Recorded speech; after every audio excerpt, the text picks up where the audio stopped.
Social মিডিয়ার যে comment এবং রিপ্লাই নিয়ে শুরু করলাম, কই থেকে আসে মাথায় এগুলা? সত্যি মাথায় আসে না। দেখা যায় আমি অনেক স্ট্রেসড থাকি। হুম। অফিসে শেষ করে শুটিং শেষ করে বাসায় আসি। এরপর সেটা খুব স্টুপিড কিছু কমেন্ট যেগুলো আসলে কেন কেউ কাউকে করবে? টাইম কোথায় পাও? মানে হ্যাঁ, মানে গান একটা জিনিস অ্যাডভোকেট না, আমি একটা জিনিস বলতে চাই যে মোস্ট অফ দ্য সেলিব্রিটিরা বলে কি, "আমার কমেন্ট দেখার আমার টাইম থাকে না।" But I can bet on it প্রতিটা সেলিব্রিটি দেখে। এইজন্যই সে সেলিব্রিটি, সে দেখতে পছন্দ করে। আমার মনে হয় না আমি খুব একটা ভুল বললাম ফারিয়া এই কথাটা। না হ্যাঁ, হয়তোবা ১০০ টা কমেন্টের বা ১০০০ টা কমেন্টের ১০০০ টা দেখা সম্ভব না। বাট দেখা সম্ভব। হুম, হুম। কমেন্ট তো দেখাই যে খুললেই তো দেখা যায় হুম। কমেন্ট। কেন দেখব না? আর সবাই তো সারাদিন হাতে ফোন রাখে। কেন কমেন্ট দেখেন আমি জানি না। বাট আমি দেখতে না চাইলেও চোখে চলে আসে কমেন্ট। বাট আমার কাছে মনে হয় যে মানে শুধু একটা মানুষকে অপ্রয়োজনে তোমার মানে খোঁজাখুঁজি করা কি দরকার? এটা হচ্ছে ১ম কথা।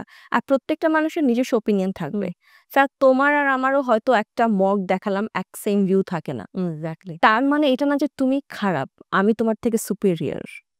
কারণ প্রত্যেকটা ইন্ডিভিজুয়াল মানুষ আলাদাভাবে তৈরি, আলাদা ব্যাকগ্রাউন্ড থেকে এসছে, আলাদা পরিবার থেকে এসছে। সো তোমার মতের বিরুদ্ধে কোনো কিছু হলেই যে সেই মানুষটাকে তুমি খারাপ বলবা, এটার যে একটা বাজে প্র্যাকটিস এখানে আছে এটা খুবই মানে আমি বলব যে ভালো না। কিন্তু কখন তুমি মানে তুমি সবসময় খুবই ইমেজ মেইনটেইন করে চলতে পছন্দ করো। মানে আ অ্যাক্ট্রেস শবনম ফারিয়া আর ব্যক্তি শবনম ফারিয়া বা friend Shabnam Faria completely different person. এত বছর পরে আমি এটা বলতেই পারি যে কমপ্লিটলি না, মানে অনেক ডিফারেন্ট, অনেক। কিছু জায়গায় হয়তোবা বাহির থেকে যারা ফারিয়াকে দেখে তারা ফ্রেন্ড ফারিয়াকে দেখলে মিলাতে পারবে না। বাট তুমি হ্যাঁ, স্ট্রেইট ফরওয়ার্ড একটা মানুষ। কিন্তু তুমি যে ইমেজ নিয়ে অলওয়েজ খুব থাকো যে আমি একজন অ্যাক্ট্রেস, আমার ইমেজটা ঠিক রাখতে হবে এবং এটাকে আমি খুব পজিটিভলি বলি। কিন্তু যখন তুমি গালি রিপ্লাইতে গালি দাও, তোমার কখনো মনে হয় না যে এটা নিয়ে পরের দিন পত্রিকার হেডলাইন হতে হবে?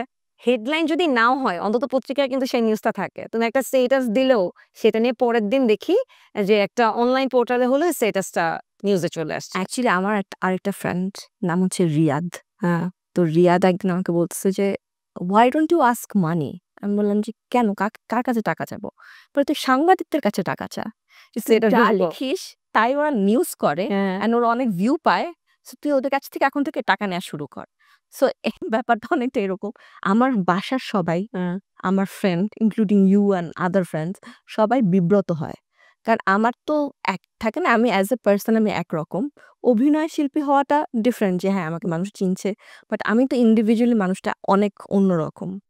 তো তখন যখন এই ধরনের জিনিসগুলো আসলে লাইক কেন হচ্ছে? কি হচ্ছে? আমি আসলে জানি না এই সবকিছু কেন নিউজ হয়। আমি কি একটা ছোট্ট সিক্রেট বলতে পারি? With your permission.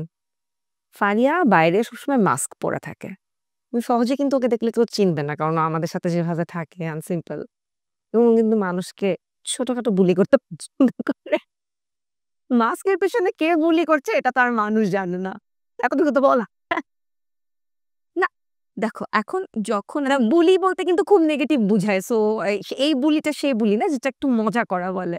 না, এক্সাক্টলি। মানে আমি যেহেতু মানুষ আমাকে চেনে, হুম। আমার মধ্যে সাম সর্ট অফ একটা রেসপনসিবিলিটি চলে আসলে যে আমি চাইলে অনেক কিছু করতে পারি না সবার মতো। হুম। কিন্তু এন্ড অফ দ্য ডে আমি তো আলাদা একটা মানুষ যে অনেক দুষ্ট একটা মানুষ বা ফান করতে পছন্দ করে। সো যেটা হয় যখন কেউ আমাকে চিনে না তখন এই ফানগুলা করি। চিনলে তো আসলে শবনম ফারিয়া স্ট্রেইট বসতে হয়। এক্সাক্টলি। না চিনলে কিন্তু রাত ৩ টার সময় রাস্তাতেও আমরা নাচতে পারি।